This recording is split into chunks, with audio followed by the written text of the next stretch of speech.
안녕하십니까? 하나원 문학관 TV를 진행하는 손흥섭 시인입니다. 시청자와 문인 여러분, 오늘도 함께해 주셔서 감사합니다. 여러분, 요즘 화무 11홍이라는 격언을 확인해 보셨나요? 이제는 그들이 제공하는 그늘에서 건강 걷기를 실천해 보시기 바랍니다. 그들의 입에서 뿜어내는 단내가 참 마음까지 시원하게 해줍니다. 오늘 주제는 예고한 대로 제108화 하나온 시인의 수필 마지막 계절입니다. 이 마지막 계절은 하나온 시인의 유고작품으로 2010년 11월 12일 발행된 하나온 전집 790페이지에 수록된 작품을 바탕으로 제작하였다는 것을 알려드립니다. 마지막 계절 하나온. 조숙한 귀뚜라미는 입추 전에 울기 시작한다. 계절은 여름인데 벌써 가을의 기분을 돋운다. 그러나 입추가 지나고 풀잎이 마르기 시작하면 흔히들 말하는 갈대꽃이란 억새꽃이 패기 시작하면 어느덧 천하의 가을은 다가서는 것이다. 이렇게 기록하고 있는데요.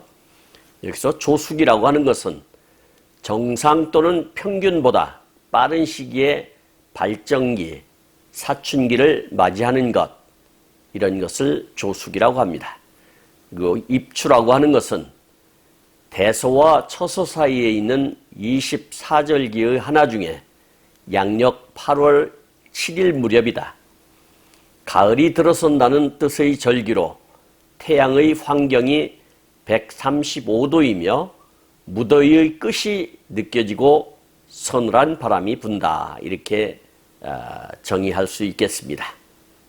그리고 낮에는 햇볕이 따갑고 아침 저녁이면 서늘하여 사람들은 가을을 피부에서 감각하는 것이다. 가을은 안개가 자주 낀다. 사람들은 또다시 가을을 다시 확인하게 된다. 흰 젖빛 짙은 안개가 자욱하다. 한치 앞도 보이지 않는다. 눅눅히 습기 찬 아침에 백광색 녹무 현상을 이루는 자연현상의 조화에 신비에 사로잡히며 불가사의한 힘에 감복한다. 녹무 현상은 종종 있는 일이다. 늦가을부터 초겨울에 이르러 많이 나타난다. 이렇게 기록하고 있습니다. 여기서 녹무라고 하는 것은 짙은 안개를 뜻하는 것이고요. 불가사의라고 하는 것은 한자 문화권에서 사용되는 수의 단위였습니다. 본래 불교에서 말로 표현하거나 마음으로 생각할 수 없는 오묘한 이치 또는 가르침을 뜻하며 언어로 표현할 수 없는 놀라운 상태를 일컫기도 하는데 여기서 세계 7대 불가사의에 대하여 알아보고 가겠습니다.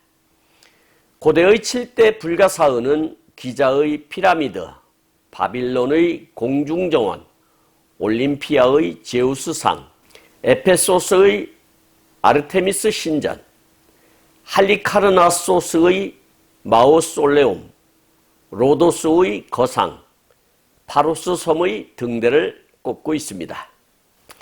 다시 수필로 돌아가서 이번 어느 날에도 농무가 하루 진종일 경인지방을 덮어 교통사고를 내는 둥 하였다. 낮에도 자동차는 헤드라이트를 켜고 있으나 짙은 안개를 투시할 수는 없는 듯 하였다. 마치 흰 장막 친 듯 앞이 보이지 않는다. 이렇게 기록하고 있는데요. 여기서 감복이라고 하는 단어가 나왔는데요. 감복이라고 하는 것은 마음속으로 감동하여 탄복함을 이루는 말입니다. 그리고 투시라고 하는 단어가 나왔는데요.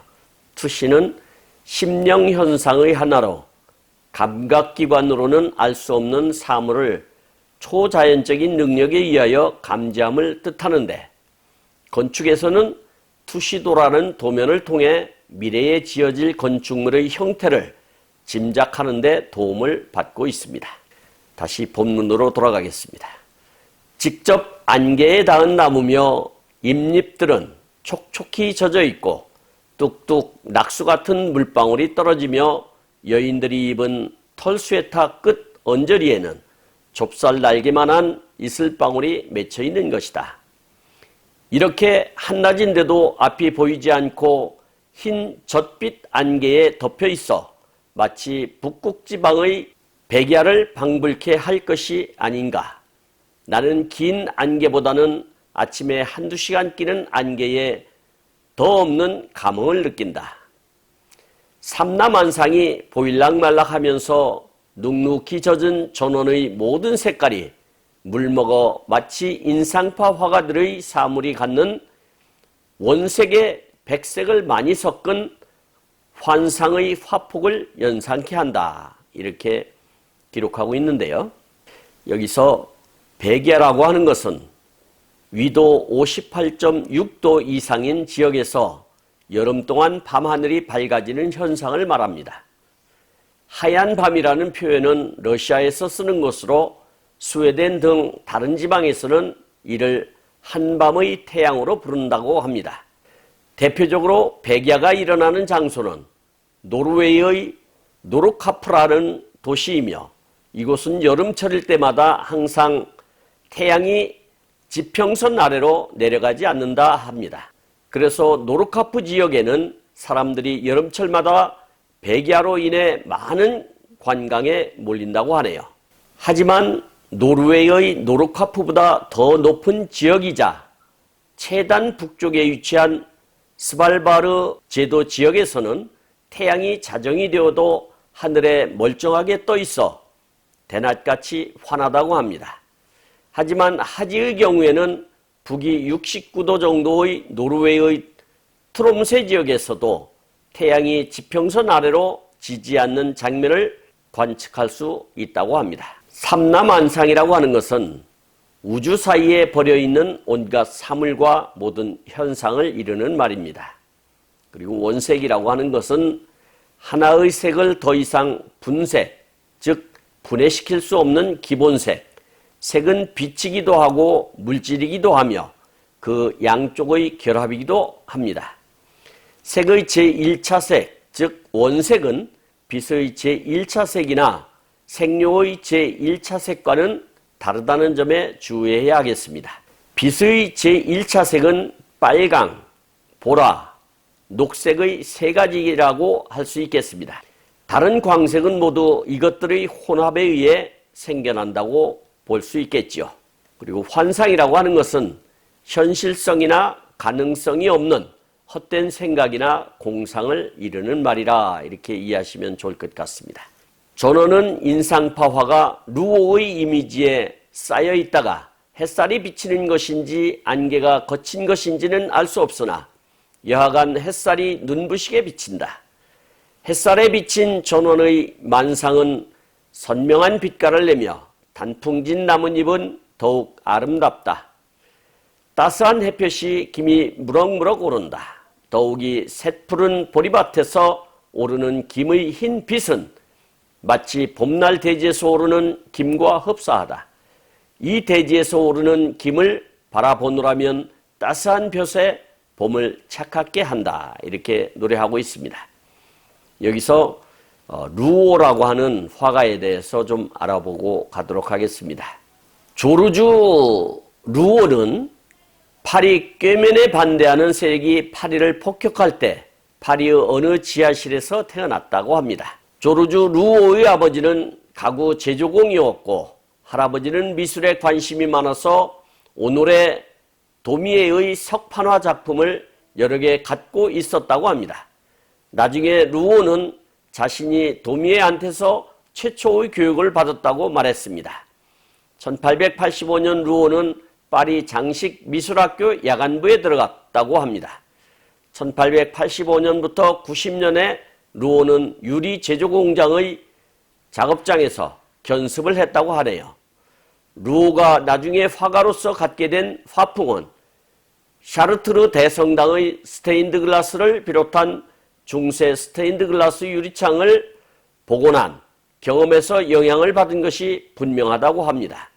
1891년 루오는 국립미술학교인 에콜대 보자리에 들어가 젊은 앙리 마티스와 알베르 마르케를 비롯한 동료들과 함께 공부하면서 상징주의 화가인 규스타브 모로의 총애를 받게 되었다고 합니다.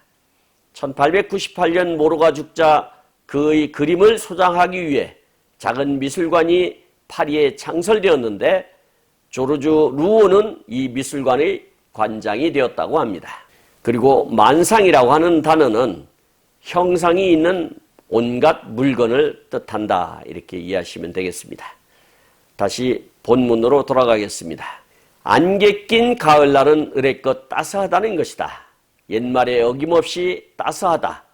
낮은 따스하고 밤은 차갑고 전어는 걷어들이기가 바쁘고 나무 잎새는 마지막 송별을 장식하느라고 날마다 해를 닮아가며 색채 과잉의 향연을 베푼다.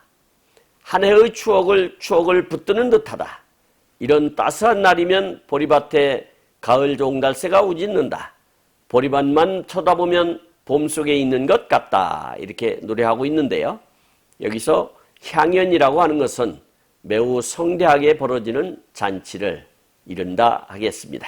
다시 본문으로 돌아가겠습니다. 잎새들은 잎새의 마지막 계절의 송별을 물들이는데 라일락 이파리, 벚꽃 이파리, 담나무 이파리는 이파리마다 다양다색의 혼합 뉘앙스는 절묘하다 하지 않을 수 없으며 낙엽지는 것도 제각기인데 은행잎은 온 나무의 이파리가 노랑빛깔의 단일색을 통일돼 황홀이 황반사하여 그 주위마저 노랄 지경이다. 봄날에 개나리가 활짝 피어 있듯이 온 은행나무 노랑빛 일색으로 돼 있어 꽃 피어 있는 것보다는 아름답다. 나는 이 은행 노랑 이파리에 황홀하여 하루 종일 이 은행을 쳐다본 적이 있다. 정신을 잃고서 명상도 사색도 아니하고 조화의 묘에 멀거니 쳐다보기만 한 일이 있다. 그리고 낙엽지는 것도 입동전에 남몰래 말없이 거의가 한꺼번에 떨어진다. 이 얼마나 애잔한 일이냐, 이렇게 노래하고 있습니다. 여기서 뉘앙스라고 하는 단어가 나왔는데요. 뉘앙스는 어떤 말의 소리, 색조, 감정, 음조 등에서 기본적인 의미 이해에 문맥에 따라 달리 느껴지는 섬세한 의미의 차이를 이른다 하겠습니다. 그리고 황홀이라고 하는 것은 중국식 단어로 정신이 얼떨떨하다, 너무 훌륭해서 어리둥절하다, 기억, 청각, 시각 따위가 흐미하다, 흐리멍텅하다, 이런 뜻을 가지고 있습니다. 그리고 명상이라고 하는 것은 눈을 감고 차분한 마음으로 깊이 생각함, 이것을 명상이라고 하죠. 그리고 사색이라고 하는 것은 어떤 것에 대하여 깊이 헤아려 생각함, 이것을 사색한다, 이렇게 할 수 있겠습니다. 그리고 입동이라고 하는 것은 1년을 24개로 구분한 24절기 가운데 19번째 절기로서 상강과 소설 사이에 들며 음력 10월, 양력 11월 8일경으로 태양의 환경이 225도에 이를 때이다, 이렇게 정의를 하고 있습니다. 그리고 애잔하다라고 하는 것은 애처롭고 애틋하다, 이런 뜻이 되겠습니다. 다시 본문으로 돌아가겠습니다. 아무리 나무라 할지라도 이별의 서러움과 괴로움을 서로 울고불고 할 것이지 밤사이에 다 떨어지는 아쉬운 애잔에 나는 나무은행에게서 그 무엇을 찾고 있는 것이다. 이것을 떠날 때는 말없이라는 값싼 영화 제목 같은 것보다 차원이 높은 세계를 나에게 말하는 것 같다. 마치 깊은 산사의 스님들이 떠날 때에는 남몰래 떠나가는 것과 의미해 보지만 도시 은행나무의 식물 생리인 탓이지만 어쩌면 다른 나무의 낙엽지는 것과 달리 일제히 떨어지는 신기함의 사람으로서 석별의 아쉬움을 넋두리 해보는 것이다, 이렇게 기록하고 있습니다. 여기서 석별이라고 하는 것은 슬프고 안타깝게 이별함을 뜻하며 흔히 연인들 간에 헤어지면서 석별의 정이라며 자주 쓰는 표현으로 여운을 남기는 것입니다. 다시 본문으로 돌아가겠습니다. 이런 부질없는 생각에서 뒤돌아 생각의 연속은 내 봄에도 다시 새싹이 트는 것을 생각하니 돌고 도는 것이라 다시 살기 위하여 가는 윤회 같은 것을 생각해 본다. 여기서 윤회라고 하는 것은 생명이 있는 것, 즉 중생은 죽어도 다시 태어나 생이 반복된다고 하는 불교 사상으로서 산스크리트의 산사라를 번역한 말로 전생, 재생, 유전이라고도 합니다. BC 600년경 우파니샤드의 문헌에서 비롯되어 대중에게 전파되었다 합니다. 불교에서는 윤회하는 세계에 지옥, 악귀, 축생, 아수라, 인간, 천상의 6도가 있다고 말하고 있습니다. 윤회라고 하는 시를 읽어보도록 하겠습니다. 윤회, 가랑잎이 우수수 굴러갑니다. 작년에 가랑잎이 굴러간 바로 그 위로 올해의 가랑잎이 굴러갑니다. 이제 사람이 죽었습니다. 작년 죽은 사람의 죽은 시간 바로 그 시간에 지금 사람이 또 죽었습니다. 꽃이 지고 잎이 뚝뚝 떨어지는데 모두가 지금 있는 것, 그것은 과거에도 있었고 또 미래에도 있을 지금의 바로 그것이다. 시간은 흐르는 것이 아니라 시간을 넘어서 과거가 현재의 미래에 똑같은 것이 영원으로 손잡는 것이다. 윤회, 우수수 낙엽이 굴러갑니다. 이렇게 하나운 시인은 노래를 하고 있습니다. 우수수 나뭇잎이 다 떨어지는 조락의 계절이다.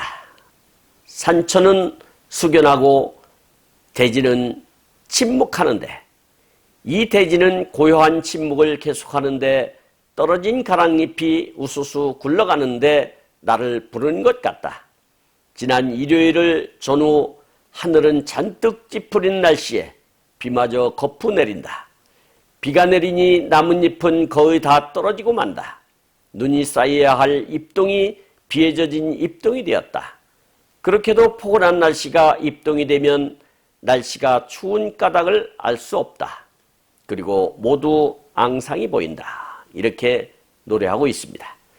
여기서 어려운 단어 몇 가지를 살펴보도록 하겠습니다. 조락이라고 하는 것은 초목의 잎 따위가 시들어 떨어지는 것, 이것을 조락이라고 하죠. 그리고 숙연이라고 하는 것은 조심스럽고 엄숙하다라는 뜻으로 쓸 수 있습니다. 그리고 침묵이라고 하는 것은 입을 다물고 조용히 있음을 뜻하는데 흔히 우리는 잘못했으면 입 다물고 있어 할 때 고상하게 침묵하라고 하지요. 이렇게 쓸 수 있겠습니다. 다시 본문으로 돌아가겠습니다. 그러나 아직도 떨어지지 않는 몇몇 나뭇잎들이 회색 하늘 밑 바람에 나부낀다. 그러다가 떨어져가는 마지막 잎새는 나에게 부고장 호상처럼 떨어지며 우수수 굴러 인제는 정령 겨울이다. 이렇게 수필을 마감 짓고 있습니다. 여기서 부고장이라고 하는 것은 부고 사실을 알리기 위해 발송하는 문서를 말한다. 장일과 장지가 결정되면 호상은 상주와 의논하여 고인과 유족의 가까운 친지나 친척, 지인, 회사 등의 부고를 내며 부고를 낼 때는 상주 이름이 아닌 호상의 이름으로 보내야 한다. 부고장에는 사망 사실을 정확하게 전달하고 고인에 대한 칭호에 주의하여 문장을 간략하게 기재하도록 한다. 부고는 한문으로 쓰는 경향이 있으며 간혹 한글과 한문을 혼용하거나 순 한글을 쓰기도 한다. 이렇게 정의를 하고 있습니다. 여기서 호상이라고 하는 것은 초상 치르는 모든 일을 관장하여 보살피는 일을 맡아보는 사람, 이런 사람을 호상이라고 하지요. 지금까지 함께 하신 시청자와 문인 여러분, 감사합니다.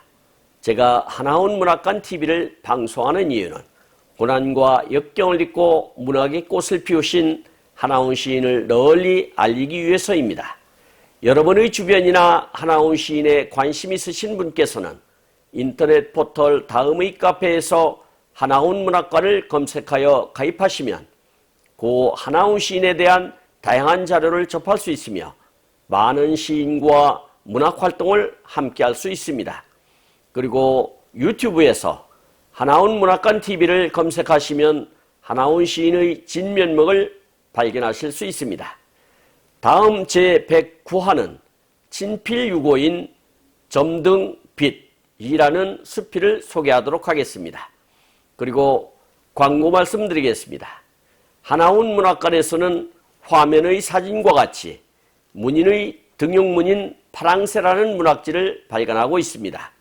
화면에 있는 안내에 따라 기고해 주시기 바랍니다. 제가 제공하는 방송을 보시고 도움이 되셨다면 구독과 좋아요를 누르는 것도 의미 있는 일입니다. 구독은 무료이며 딱 한 번만 누르시면 됩니다. 구독은 진행자에게는 독자로부터 인정을 받는 증표이며 보람을 느끼게 하는 청량제라 하겠습니다. 보다 더 알찬 내용으로 찾아뵙겠습니다. 감사합니다. 진행의 손홍섭이었습니다.